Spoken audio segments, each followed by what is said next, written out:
bị chết ba là một phải đi được phải đi.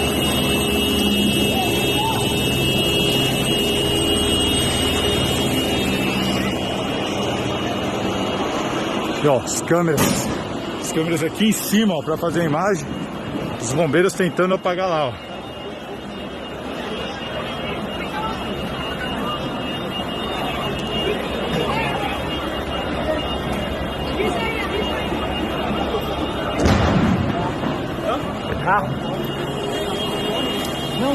One would think the scenes on your screen resemble a war zone. Well, it's not. Football is a way of life, at least in certain parts of the world. It's almost like this country lives, breathes, and dreams about the game. We're talking of Brazil. Here, the fine line between football fervor and fiery unrest is often blurred. It's this raw, intense emotion that ignites the blood and soul of football fans. The latest chapter in this, the riots that broke out in the Brazilian city of Santos recently. Take a look.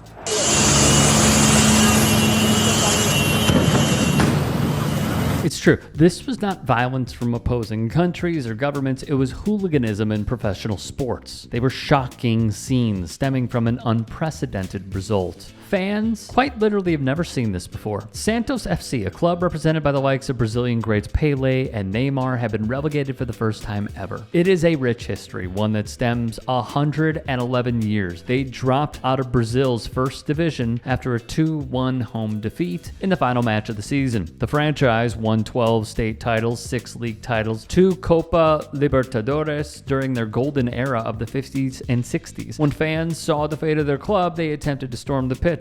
Players ran for cover into their respective locker rooms. The Associated Press would put it like this: the historic black and white club that once impressed fans worldwide is now in debt, politically divided, searching for new heroes, and gloomy about its future with less money in the second division as Brazil's soccer becomes increasingly more competitive and expensive. About 24 fans broke into the stadium as they searched for the club's president, who was at work not far away from the training ground. The supporters blamed the club's erratic management. 10 coaches in 3 years, as much as players. Those managers were Argentine Ariel Holan, who quickly balked at the size of the task. He was replaced by the similarly front foot Fernando Diniz. Then the panic button was pushed and in came defensive specialist Fabio Carril. So far, it hasn't worked, with just 1 win in 9 games. Back in 2021, ESPN reported that Santos owed money from previous transfers and were banned by FIFA from signing new players. On the pitch, they made a fabulous response at the time. However, in January of the same year, Reuters would report the club issued a statement saying they had come up with 2 months of back pay, but it was too late for some players who had not received wages since September and did not get their Christmas bonus or image rights. It's been one error after another, columnist Guilherme Gomez Pinto wrote. An analysis of the club's situation is frightening, even to the most optimistic fans. It will not be a surprise if the club have a season that is complicated, disappointing, or even embarrassing, and yet here we are. Game of the People would write, Chelsea bought 2 of Santos's promising young players for a total of 31 million euros, but the influx of transfer fees doesn't seem to have been spent on the squad, as the debts would have absorbed any spare cash. The club has a reputation for developing good young players and selling them abroad. Over the past 5 years, Santos have received over 120 million euros in transfer fees, the 4th highest in the country, but their spending power has been far less than, for example, Flamengo, who paid out 135 million euros in that time frame. They received 185 million euros. Vitor Claudio, a 28-year-old bike messenger and fan of Santos, told the AP they are crooks. They destroyed Santos because they thought relegation was impossible.